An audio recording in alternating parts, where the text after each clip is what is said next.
Jeudi 3 décembre 2020, chers internautes, bienvenue à cette nouvelle édition de la revue de presse sur JDC Plus TV.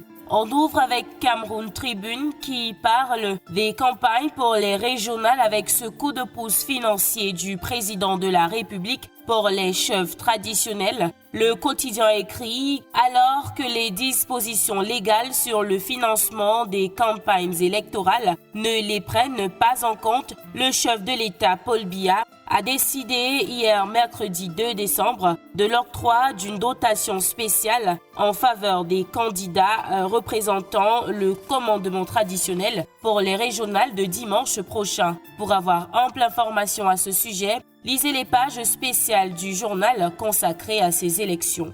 On parle littérature à présent dans cette édition de Cameroun Tribune. Le journal nous fait savoir qu'après avoir manqué le prix Goncourt 2020, la Camerounaise Djaïli Amadou Amal a remporté le prix Goncourt des lycéens avec son roman Les Impatientes, publié en France en septembre. Son parcours jusqu'à ce prix est retracé par la rédaction de Cameroun Tribune en page 21. L'écrivaine de 45 ans fait également la une du quotidien Le Jour avec cette nouvelle distinction. Le journal titre en pied de une littérature, Djaïli Amadou Amal remporte le Goncourt des lycéens pour le grand bonheur de ses compatriotes. Pour rappel, cette distinction littéraire a été créée par le ministère français de l'Éducation nationale. Djaïli Amal remporte donc ce prix avec son livre Les Impatientes qui dénonce les violences faites aux femmes dans le Septentrion.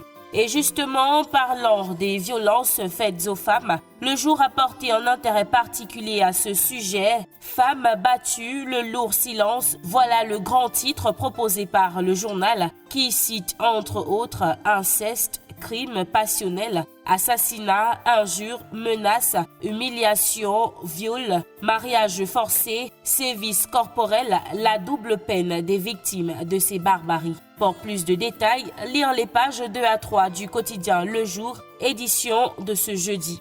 On repart l'élection régionale avec Mutation qui porte en grande une RDPC, le syndrome du 100%. Le quotidien fait savoir que le parti du chef de l'État est accusé de pratiques antidémocratiques à l'occasion des élections régionales du 6 décembre prochain. Réactions plus analyses sont à découvrir en page 10. On termine avec Défi Actuel qui nous fait savoir que dans l'affaire du port autonome de Douala et du Douala International Terminal, le verdict du tribunal arbitral de Paris qui donne raison à la Douala International Terminal est contesté. 4 experts intervenant dans la chaîne logistique portuaire nationale soutiennent que la sentence rendue le 10 novembre passé en faveur de la Douala International Terminal est injuste. L'opinion de ces experts est à lire en page 2 à 3 de Défi Actuel, parution de ce jeudi. Et c'était tout pour la revue de presse de ce jour. De votre attention, merci. À demain avec le même plaisir.